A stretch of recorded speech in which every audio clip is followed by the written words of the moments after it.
بسم الله الرحمن الرحيم رب اشرح لي صدري ويسر لي أمري واحلل عقدة من لساني يفقه قولي رب زدني علما السلام علیکم ورحمۃ اللہ وبرکاتہ۔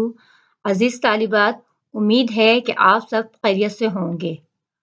آج ہم پھر اسلامیت کی کلاس میں سورۃ الانفال کا دوسرا سبق پڑھیں گے۔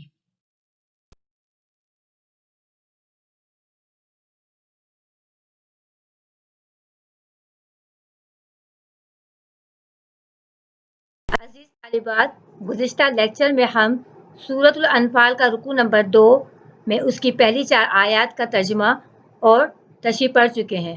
آج کے اس لیکچر میں ہم باقی آیات کا ترجمہ پڑھیں گے، یعنی آیت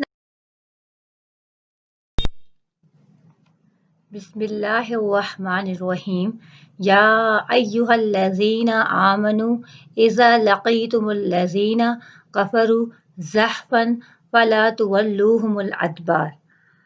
آیت مذکورہ میں سے پہلی 2 آیتوں میں اللہ تعالیٰ نے اسلام کا ایک جنگی قانون بتایا ہے۔ پہلی آیت میں لفظ زحف سے مراد دونوں لشکروں کا مقابلہ اور ملنا ہے۔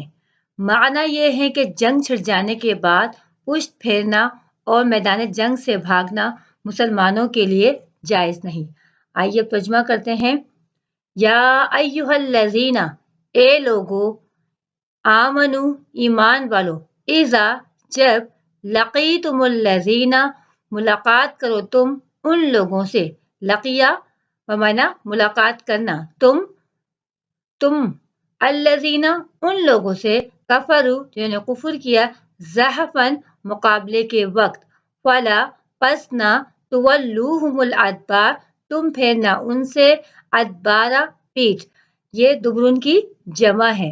تولو تم پھیرنا، ہم ان سے یعنی کفار سے، ادبارا پیٹھ یعنی جنگ کے دوران جب مسلمانوں کا مقابلہ کفار سے ہو یا ان سے ملاقات ہو تو اس وقت مسلمانوں کو پیٹھ پھیرنا جائز نہیں ہے۔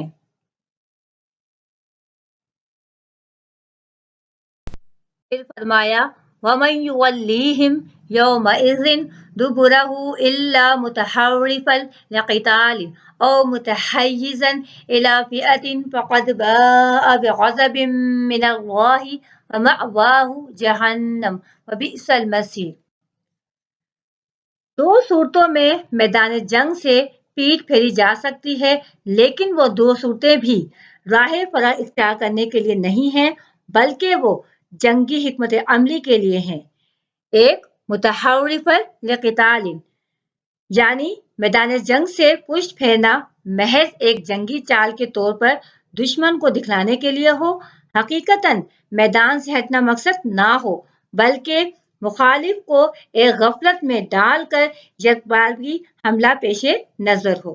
دوسری متحیزاً الی فئۃ، دوسری صورت کہ آپ اپنے لشکر سے جا ملنے کے لیے، یعنی آپ کے پیچھے کمک موجود ہے، کچھ فاصلے پر آپ کا لشکر موجود ہے تو آپ اس کی طرف جا رہے ہیں اور اس لشکر کو اپنے ساتھ ملا کر دوبارہ کفار پر حملہ آور ہونا چاہتے ہیں۔ اس صورت میں میدان سے بھاگنا جائز ہے۔ آئیے ترجمہ کرتے ہیں۔ وَمَن يُوَلِّيهِمْ اور جو پھیرے ان سے یعنی کفار سے، یومئذ اس دن یعنی جنگ کے دن، دبرہ پیٹھ، الا سوائے اس کے متحرفاً لقتال ہنر کرتا ہے لڑائی کے، او یا متحیزاً جا ملتا ہے، الی فئۃ اپنی قوم کی طرف۔ اس آیت میں اس حکم سے ناجائز طور پر بھاگنے والوں کے لیے عذاب شدید کا بیان ہے کہ جنہوں نے بغیر کسی حکمت عملی کے ناجائز طور پر میدان چھوڑ دیا یا پشت موڑ دی تو وہ اللہ تعالیٰ کا غضب لے کر لوٹے اور ان کا ٹھکانہ جہنم ہے اور وہ برا ٹھکانہ ہے۔ آئیے ترجمہ کرتے ہیں۔ فقط پس تحقیق، باء لوٹا، بغضب من اللہ اللہ کے غضب کے ساتھ، ومأواہ اور اس کا ٹھکانہ جہنم جہنم ہے، وبئس المصیر اور وہ برا ٹھکانہ ہے۔ ان دونوں آیتوں سے یہ حکم معلوم ہوا کہ فریق مقابل کتنی ہی زیادہ تعداد اور قوت و شوکت میں ہو، مسلمانوں کو ان کے مقابلے سے پشت پھیرنا حرام ہے۔ پھر فرمایا فَلَمْ تَقْتُلُوهُمْ وَلَٰكِنَّ اللَّهَ قَتَلَهُمْ وَمَا رَمَيْتَ إِذْ رَمَيْتَ وَلَٰكِنَّ اللَّهَ رَمَىٰ وَلِيُبْلِيَ الْمُؤْمِنِينَ مِنْهُ بَلَاءً حَسَنًا إِنَّ اللَّهَ سَمِيعٌ عَلِيمٌ۔ عزیز طالبات، آپ جانتے ہیں کہ غزوہ بدر میں کفار کے مقابلے میں مسلمانوں کی تعداد بہت کم تھی، تو کفار کا لشکر مسلمانوں کی قلت و ضعف اور اپنی کثرت و قوت پر فخر کرتا ہوا متکبرانہ انداز سے سامنے آیا۔ گزشتہ آیت میں ہم پڑھ چکے ہیں کہ نبی کریم صلی اللہ علیہ وسلم اور صحابہ کرام سوچ میں تھے کہ کیا کریں۔ اس وقت رسول صلی اللہ علیہ وسلم نے اللہ تعالیٰ سے دعا کی تو اللہ تعالیٰ نے ان کی دعا قبول کر لی اور حکم دیا کہ آپ ایک مٹھی خاک کی لے کر دشمن کے لشکر کی طرف پھینک دیں، تو آپ صلی اللہ علیہ وسلم نے 3 مرتبہ مٹی اور کنکریوں کی مٹھی بھری اور لشکر کے اوپر پھینک دی یا اڑا دی۔ اللہ تعالیٰ نے معجزانہ انداز میں اس طرح پھیلا دیا کہ مخالف لشکر کا کوئی آدمی باقی نہ رہا جس کی آنکھوں میں اور چہروں پر یہ کنکریاں نہ پہنچی ہوں۔ یہ بھی اللہ تعالیٰ کی مدد کا ایک ذریعہ تھا۔ بالکل مایوسی اور نا امیدی کے عالم میں یہ فتح عظیم مسلمانوں کو حاصل ہوئی۔ میدان جنگ سے واپس آ کر آپس میں گفتگو شروع ہوئی تو صحابہ کرام اپنے اپنے کارنامے ایک دوسرے سے بیان کرنے لگے۔ اس پر یہ آیت نازل ہوئی۔ یہ ترجمہ کرتے ہیں، فَلَمْ پس نہیں، تَقْتُلُوهُمْ قتل کیا تم نے ان کو یعنی کفار کو، وَلَٰكِنَّ اللَّهَ لیکن اللہ تعالیٰ نے، قَتَلَهُمْ قتل کیا ان کو، یعنی آپ نے اپنے سے 3 گنا زیادہ لشکر کو شکست دی ہے۔ وہ دراصل آپ نے انہیں شکست نہیں دی ہے، یعنی آپ نے انہیں قتل نہیں کیا بلکہ اللہ تعالیٰ نے کیا ہے۔ آگے فرمایا وَمَا رَمَيْتَ إِذْ رَمَيْتَ وَلَٰكِنَّ اللَّهَ رَمَىٰ وَمَا رَمَيْتَ اور نہیں پھینکی آپ نے کنکریاں، اذ جس وقت، رمیت پھینکی آپ نے کنکریاں، وَلَٰكِنَّ اللَّهَ اور لیکن اللہ تعالیٰ نے، رما پھینکی تھی۔